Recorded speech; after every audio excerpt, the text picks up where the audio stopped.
কুরবানি বোঝা লাগবে, কুরবানি মানে গরু খাসি কুরবানি না, শালা ঘুষের টাকা দিয়ে 2 লাখ টাকার গরু এনে মারতিছে। নামাজের সাথে এই কুরবানির কথা বলা হয়নি। ফাসাল্লি রাব্বিকা ওয়ানহার। একটু মনোযোগ দিয়ে শুনবেন। আবু সাঈদ বাতিলের বিরুদ্ধে হকের পক্ষে নিজের জীবনকে কুরবানি দিলেন। কুরবানি, আমাকে একজন বলে, হুজুর আচ্ছা কুরবানি গরুকে যে আপনারা জব করেন, গরুর কষ্ট হয় না? আপনারা বলেন তো গরুর কষ্ট হয় কি হয় না? এটা যাই দিচ্ছে তাই বুঝতেছে। ঠিক মতো যদি জব না হয় আবার আবার করে আবার,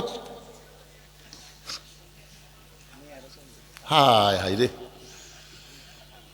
আমি তাকে বললাম, ভাইজান আবু সাঈদকে 1 গুলিতে মারছে না 3 বার গুলি করছে? কয়বার? আপনারা বলেন তো। আবু সাঈদ যখন প্রথম গুলি করলো, ওই ভিডিও কিন্তু এখন আমার কাছে আছে, আমি ওটা ডাউনলোড দিয়ে থুয়ে দিছি। প্রথম যখন গুলি করলো, আবু সাঈদ কি বলছে? ও মারে বাবারে, ও বাবারে, ও বাবারে, হক গুলি করছে, এ কথা কথা। প্রথম গুলি বুকত লাগলো, লাগার পরে আবু সাঈদ 2 ধাপ সামনে গেল। তাহলে কুরবানি করলে গরু লাগে কিনা দেখেন তো। আবু সাঈদকে লাগেনি, ও আবার সামনে গেছে, আবার গুলি করছে। আবার যেই গুলি করছে, আবু সাঈদ আরো 2 ধাপ সামনে গেছে। পুলিশরা মনে করতে কি রে, হ্যাঁ গুলি করলি চিল্লাচিল্লি করে দৌড় মারবি, 2টা গুলি করলো তাও সামনে আসে। পরে আবার যখন গুলি করছে, 2 জন বন্ধু যখন ধরলো, তখন সে টলে পড়ে গেল। এখান থেকে প্রমাণ হলো আল্লাহ রাস্তায় যাকে কুরবানি দেওয়া হয় তার কোনো কষ্ট হয় না, এমনকি পিঁপড়া কাটা যন্ত্রণার চাইতেও কম। জোরে কান সুবহানাল্লাহ। উম্মে ফজল যখন নবীর কাছে কালো চাদরের নিচে একটা সন্তানকে এনে দিচ্ছে, উম্মে ফজল নবীর ফুফি আম্মা নবীকে বলতেছে, বাবা আল্লাহ তোমাকে আর একটা নাতি দিছে, আর একটা নাতি দিছে। আল্লাহ রাসূল খুবই কানলেন। কিছুক্ষণ কান্দার পরে নবী আমার উম্মে ফজল থেকে ওই নাতিটা নিলেন, নিয়ে দোয়া করতেছে, আল্লাহ এই গোস্তের টুকরাকে তুমি কুরবানি হিসেবে কবুল করে নাও। সাহাবীরা বললেন, ইয়া রাসূলুল্লাহ, ফাতিমার পেট থেকে আলীর মাধ্যমে আল্লাহ তাআলা আপনাকে আর একটা নাতি দিল, সেই নাতিকে আপনি কোলের মধ্যে নিয়ে কুরবানির দোয়া করলেন কেন? রাসূল বলেন, সাহাবীরা রে, সেই দিন তোমরাও থাকবে না, আমি নবীও থাকবো না। আমার হোসাইন বাতিলের বিরুদ্ধে হকের পক্ষে আল্লাহ রাস্তায় কুরবানি হয়ে যাবে। 1 নম্বর নামাজ, 2 নম্বর কুরবানি। এখন আসেন আমার মা বোনদের জন্য উম্মে সালমার কথা বলবো। মা বোনদের ধৈর্য কম, ওরা ভাবতেছে হুজুর হয়তো উম্মে সালমার কথা ভুলে গেছে। আপনাদেরও শোনা দরকার, মা বোনেরও শোনার দরকার। আমি কি আলোচনা শুরু করব? আল্লাহ রাসূল বলেন, উম্মে সালমা, দরকার হলে তোমার 3টা শর্ত পুরা করে হলো আমি তোমাকে বিবাহ করব ইনশা। উম্মে সালমা বলে, ওগো আল্লাহর নবী, আমার 3টা শর্তের 1 নম্বর শর্ত হলো আমার যার সঙ্গে আগে বিয়ে হয়েছিল আমার সেই স্বামী হলো আবু সালমা, আপনার সাহাবী। জোরে কান সুবহানাল্লাহ। আমার স্বামী আবু সালমা জিহাদের ময়দানে আল্লাহর রাস্তায় শহীদ হয়ে দুনিয়া থেকে বিদায় নিয়েছে। শহীদ হওয়ার পরে সে অসুস্থ হয়েছিল, অসুস্থ অবস্থায় দুনিয়া থেকে বিদায় নিয়েছে। আপনি আমাকে বিবাহ করতে চাচ্ছেন। ওগো আল্লাহর নবী, আপনার সঙ্গে বিয়ে হওয়ার পরে আমার পূর্বের স্বামীর কথা যদি মনে হয়, আপনি জানেন তো আমার পূর্বের স্বামীর কথা যদি মনে হয় আপনার মনে কষ্ট হবে। কারণ একটা মেয়ে মানুষ পুরুষের কাছে আর একটা পুরুষের গল্প করলে আপনারা বলেন তো স্বামীর মনে কষ্ট হয় কি হয় না? আমার বউকে আমি একদিন পাগলের মতো বলছিলাম যে আমার 4টা ভাই, আমরা 4 ভাইয়ের মধ্যে সবচেয়ে সুন্দর কোন ভাই? আর বউ খালি মুচকি মুচকি হাসে, কেন 4 ভাইয়ের মধ্যে আমি সবচেয়ে কম সুন্দর। তখন আমার বউ কিন্তু চিন্তা করতেছে, যদি বলি তোমার ছোট ভাই সুন্দর তাহলে তো আমি কষ্ট পাবো। কি রে ভাই, কষ্ট পাবো কি পাবো, কথা কর না কেন? আর আমার বউয়ের কাছে আমি যদি বেহেশতের হুরের তারিফ করি, আপনারা ভুলেও যেন করেন না, একদিন আমি করে কিন্তু ধরা খাচ্ছি। বউ খালি বলছি বেহেশতে যদি আল্লাহ আমাকে দেয় হুর দিবি। আর বউ বলছে হুর কি গো? মানে হুর হলো সুন্দরী রে, নাক এরকম হবি, চোখ এরকম হবি। খালি নাকের কথা চোখের কথা বলতেই দেখি বউ বগলের তলে বালুস নিয়ে বার হয়ে যাচ্ছে। আমি কোথায় যাচ্ছে? হুরলে থাকেন, আমার কি দরকার? এই জন্য মেয়ের কাছে কোনো মেয়ের তারিফ করা যাবে না, পুরুষের কাছে অন্য কোনো পুরুষের করা যাবে না। মেয়েদেরকে বলতেছে, একটু খেয়াল করবেন। উম্মে সালমা বলে, ইয়া রাসূলুল্লাহ, কোনো কারণে যদি আমার আগের স্বামীর কথা মনে হয়, আর মনে হওয়ার করে আপনার সঙ্গে যদি গল্প করি আপনার কি কষ্ট হবে না, এটাই হলো আমার 1 নম্বর শর্ত। রাসূল বলে, উম্মে সালমা শোনো, আমার সঙ্গে যখন তোমার বিয়ে হবে আমি তোমাকে এমন আদর দিব তোমার আগের স্বামীর কথা মনেই থাকবে না। আপনারা বলেন তো নবী স্বামী হিসাবে কেমন?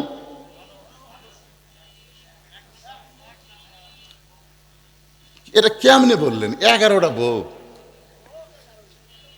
একই টাইমে। নবীর কয়টা বউ ছিল? 9টা। এক সময় নবীর 9টা বউ ছিল। 9টা বউ একই টাইমে, মানে এক সময় 9টা বউ ছিল। এই 9টা বউ একদিন নবীকে ঘিরে ধরে বলতেছে, ইয়া রাসূলুল্লাহ, আমাদের 9 জনের মধ্যে সবচাইতে বেশি ভালোবাসেন কাকে? আল্লাহ রাসূল কই, বউলে এতদিন সংসার করতেছি রে, কিন্তু এইরকম বিপদ তো পড়িনি। এখন যদি নবী বলে আমি অমুককে বেশি ভালোবাসি, তাহলে বাকি 8 জনকে খুশি হবি না মন খারাপ করবে? তো নবীর ব্যবহারে কারো মন খারাপ হোক, এটা কি আল্লাহ চায়? নবী বললেন, ঠিক আছে, আজকে বলবো না কাকে সবচেয়ে বেশি ভালোবাসি, আগামীকাল বলবো, যাও। তো 9টা বউ যখন চলে গেছে, সারা রাত নবীর চোখে তার ঘুম নাই, কারণ সকাল হলি আর ধরবি, মেয়ে মানুষ তো বুঝতেছেন। নবী যখন চিন্তা করতেছেন, মা ইয়ান্তিকু আনিল হাওয়া ইন হুয়া ইল্লা ওয়াহয়ুন ইউহা। এক টোপলা খেজুর নিয়ে নবী আয়েশার ঘরের দরজাত গেলেন। আয়েশা দরজা খুলি বলতে যে, হুজুর আমি জানি আমাকে সবচাইতে বেশি ভালোবাসেন, কিন্তু সবার সামনে বলতে পারেন নাই, এখন গোপনে বলতে আইছেন। রাসূল বলে, আয়েশা, আগামীকাল সকালে যেই কথা বলবো সেখানে রাত্রে কেন বলবো? আমার কাছে কেন আইছেন হুজুর? বলে, তোমাকে 2টা খুরমা খেজুর দিলাম ভালোবেসে, এ কথা যেন তুমি কাউরে খোয় না। আয়েশারে 2টা খেজুর দিয়ে উম্মে সালমার দরজাত গিয়ে বললেন, তোমাকে 2টা খেজুর দিলাম, তুমি যেন কাউরে কয় না। উম্মে সালমারে 2টা খেজুর দিয়ে হাফসার দরবারে গেলেন, হাফসারে 2টা খেজুর দিয়ে বললেন, কাউরে যেন কয় না। সাউদার দরজায় গিয়ে 2টা খেজুর দিয়ে বললেন, কাউরে যেন কয় না। জয়নাব বিনতে জাহশের দরজায় গিয়ে 2টা খেজুর দিয়ে বললেন, কাউরে যেন কয় না। নবী প্রত্যেকটা বিবির দরজায় গেলেন, 2টা করে খেজুর দিয়ে শর্ত দিলেন, কাউরে যেন কয় না। পরদিন সকালবেলা 9টা বিবি যখন নবীকে ঘিরে ধরে বলতেছে, ইয়া রাসূলুল্লাহ, আমাদের 9 জনের মধ্যে সবচাইতে বেশি ভালোবাসেন কাকে? আল্লাহ রাসূল বললেন, গত রাত্রে যাকে 2টা খেজুর দিছি তাকে সবচাইতে বেশি ভালোবাসি। সব বিবি খালে মাথা ঝোঁকায়, তাই তো রে, আমাকে তো 2টা দিছে রে, আমাকে সবচেয়ে বেশি। চিন্তা করে দেখেন, 9টা বউ সাইজ করা, এটা কি জাতা মরদের কাম? সুবহানাল্লাহ কন্যা কেন ভাই? আমাদের নবী কেমন স্বামী ছিলেন? উম্মাহাতুল মুমিনিন মা আয়েশা বলতেছেন, আমাদের নবী শুধু নবী হিসাবে 1 নম্বর না, স্বামী হিসাবে পৃথিবীর শ্রেষ্ঠ স্বামী ছিলেন। নবী ঘরের মধ্যে বসে আছেন, এমন সময় মা আয়েশা ঘরের মধ্যে ঢুকছেন। যেই মাত্র মা আয়েশা ঘরের মধ্যে ঢুকছেন, নবী আর বসে নাই, নবী দাঁড়ায় গেলেন। আল্লাহ নবী দাঁড়িয়ে গিয়ে দৌড়ে গিয়ে একটু জোরে গিয়ে দরজা জানলা লাগিয়ে দিলেন। আয়েশা থরথর করে কাঁপতেছে। রাসূল বলে, আয়েশা কাঁপো কেন? বলে, হুজুর আপনার ঘরের মধ্যে যদি কোনো বেয়াদবি হয়, আপনি আল্লাহর শ্রেষ্ঠ নবী। রাসূল বলে, আয়েশা আমি আল্লাহর শ্রেষ্ঠ নবী, এটা ঠিক আছে, কিন্তু এখন নাই। আয়েশা বলে, হুজুর তাহলে এখন আপনি কি হলেন? নবী বলতেছে, পাগল, দরজা জানলা বন্ধ করার পরে আমি আর নবী আছি? আশা কয়, হুজুর তাহলে এখন আপনি কি হচ্ছেন? এখন আমি স্বামী হচ্ছি, তুমি আমার বউ হচ্ছে, এখন এলে নবী বাদ দাও, আসো আমার বুকের মধ্যে আসো। কি মনে করতেছেন আমি যতই বড় হুজুর হই, এখান থেকে বাড়ি যাওয়ার পরে আমি হুজুর? আমি যদি বউকে বলি, বাঘ মারা 2 ঘন্টা ওয়াজ করলাম, তুমি 10 মিনিট শোনো, বউ করলে 10,000 টাকা দিলে শুনবো না। তাড়াতাড়ি টুপি খোলেন, সত্যি জনগণ আপনাকে চিনে না তাই হুজুর কয়, কিন্তু আমি চিনি না মালটা কি। নিজের বউয়ের কাছে হুজুর হওয়া যে কত বড় কষ্ট। আল্লাহ নবী, আয়েশা আমি এখন নবী নাই, আমি এখন স্বামী হয়ে গেছি, আমি হলাম স্বামী, তুমি আমার বিবি। এই বলে নবী যখন হাতটা বাড়ায় দেয়, আয়েশা দৌড়ে এসে নবীর বুকের মধ্যে মুখ লুকায় বলে, আল্লাহ আমার নবী শুধু বিশ্ব নবী না, আমার নবী হলেন পৃথিবীর শ্রেষ্ঠ স্বামী। নবী ডান হাতখানা, এ হাতের নাম কি হাত? এই ডান হাতখানা আয়েশার পিঠে দিয়ে একটা ঠাসি মারছে, এর নাম হলো মহব্বতের ঠাসি। আপনারাও মারবেন, সুন্নতের সব পাবেন। নবী যেই ঠাসি মারছে, আল্লাহ বলে, জিবরাইল আর দেরি করিস না, তাড়াতাড়ি নবীর কাছে আয়াত নিয়ে যা। জিবরাইল বলতেছে আল্লাহ আমি তো নবীর কাছে আয়াত নিয়ে যাই, কিন্তু আজকে তাড়াতাড়ি কেন? আল্লাহ বলতেছে নবী ঘরের মধ্যে যে আমল করতেছে এই আমলের কারণে আমি আল্লাহর আরশ খুশি হয়ে গেছে। ধরে কর সুবহানাল্লাহ।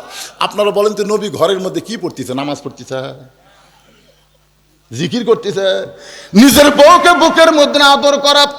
আল্লাহর এত খুশি, ফেরেশতা জিবরাইল এসে নবীকে বললেন নবী গো আপনি ঘরের মধ্যে কি আমল করেন?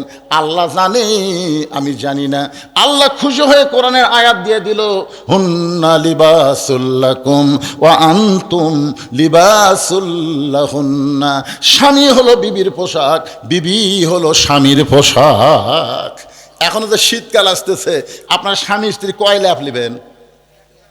কম্বল কয়টা? এই কম্বল কয়টা রে? আল্লাহ রাসূলের সুন্নত কি জানেন? স্বামী স্ত্রী যখন ঘুমাবে তখন এক বালিশে মুখামুখি হয়ে ঘুমানোর সুন্নত। ঘুমের পরে আপনি যেদিকে যান যান, কিন্তু শোয়ার সময় শুরু করা লাগবে মুখের কাছে মুখ থুয়া। এটা নবীর সুন্নত। এখন এই সুন্নত যদি আমি কই, এতে একজন কয়ে দিস আগে, আমি বলার আগে কয়ে দিতে হুজুর যে বিড়ি খাওয়া খায় ওই ঘরের মধ্যে ঢুকলে মনে হয় ভোগরা পাটা ঢুকেছে, মুখের সাথে মুখ লাগাবি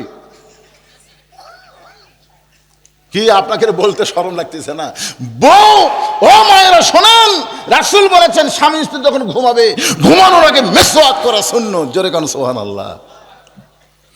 এখন আসেন যেটা বলতেছি, রাসূল বলে উম্মে সালমা আমার সঙ্গে তোমার বিয়ে হলে তোমার আগের স্বামীর কথা তোমার মনেই থাকবে না, কারণ এমন আদর সোহাগ আমি দিব তোমার স্বামীর কথা তুমি ভুলে যাবে। তোমার 2 নম্বর শর্ত কি?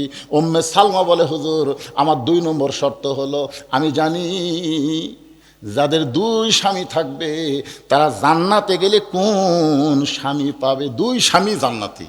কারণ আমার আগেকার যে স্বামী সে তো জান্নাতি, কারণ রাসূলের সাহাবা। রাসূলের সাহাবারা কোথায় যাবে? কথা কয় না। রাদিয়াল্লাহু আনহুম ওয়া রাদু আন যালিকা লিমান খাশিয়া রাব্বাহ। নবীর সাহাবী যারা বিনা হিসাবে জান্নাতি তারা জোরে গান সুবহানাল্লাহ। ওগো আল্লাহর নবী আপনার সঙ্গে যখন আমার বিয়ে হবে আবু সালমা আমার স্বামী যদি জান্নাতে, বলে আমার উম্মে সালমাকে আমি চাই। যদি আমার আগেকার স্বামী জান্নাতে আমাকে চাই, আমি কিন্তু সেই স্বামীর সঙ্গে থাকবো না, জান্নাতে আপনার বউ হয়ে আমি থাকতে চাই। হুজুর আমার এই শর্ত পুরা করবেন নাকি? রাসূল বললেন যেমন করে হোক আবু সালমারে বুঝাবো, আল্লাহ বুঝাবেন, আমি তোমাকে বইয়ের মর্যাদা দিয়ে জান্নাতে রাখতে চাই। জোরে কান সুবহানাল্লাহ। উম্মে সালমা বলেন নবী গো আমার 3 নম্বর শর্ত হলো আগেকার স্বামীর মাধ্যমে আমার একটা সন্তান আছে, আমার সেই মেয়ে সন্তানটা আপনার সঙ্গে বিয়ে হওয়ার পরে এতিম হয়ে যাবে। এতদিন মা হয়ে আমি তারা আগলে রাখি, কিন্তু আপনার সঙ্গে যখন আমার বিয়ে হবে তখন আমার সন্তানটা কি অবস্থায় থাকবে? সঙ্গে সঙ্গে রাসূল বলেন উম্মে সালমা তুমি কি মনে করতেছো? আল্লাহ তাআলা কোরআনের মধ্যে বলেছেন আর আইতাল্লাযী ইউকাযযিবু বিদ্দিন ফাযালিকাল্লাযী ইয়াদুল ইয়াতীম ওয়া লা ইয়াহুদ্দু আলা তুআমিল মিসকিন। ওগো নবী ধর্মের নামে মিথ্যাবাদীকে আপনারা চেনেন? ধর্মের নামে কারা মিথ্যাবাদী? এতিমকে যারা লালন পালন করবে না, ক্ষুধার্তকে যারা অন্ন দেবে না। হাসিনা কিন্তু খালেদা জিয়াকে এতিমের মাল মারার অপরাধে জেলের মধ্যে বন্দি করছিল। জোরে কোন কথা ঠিক না? আপনারা বলেন তো 2 কোটি টাকা এতিমের মাল মারছে বলে খালেদা জিয়াকে হাসিনা জেলের মধ্যে বন্দি করলো, অথচ এখনো সেই 2 কোটি টাকা ব্যাংকে 2 কোটি নাই 10 কোটি হয়ে গেছে। কারণ খালেদা জিয়া কোনোদিন এতিমের টাকা মারবে না, কারণ 2টা এতিমকে লালন পালন করে সে বড় করেছে। জোরে কোন কথা ঠিক না? শহীদ প্রেসিডেন্ট জিয়াউর রহমান যখন দুনিয়া থেকে বিদায় নিল ওই সময় খালেদার 2টা সন্তান তারেক জিয়া আর আরাফাত কোকো, এই 2টা সন্তানকে যে মেয়েটা লালন পালন করেছে সেই মেয়েটা এতিমের সম্পদ কোনোদিন মারবে না।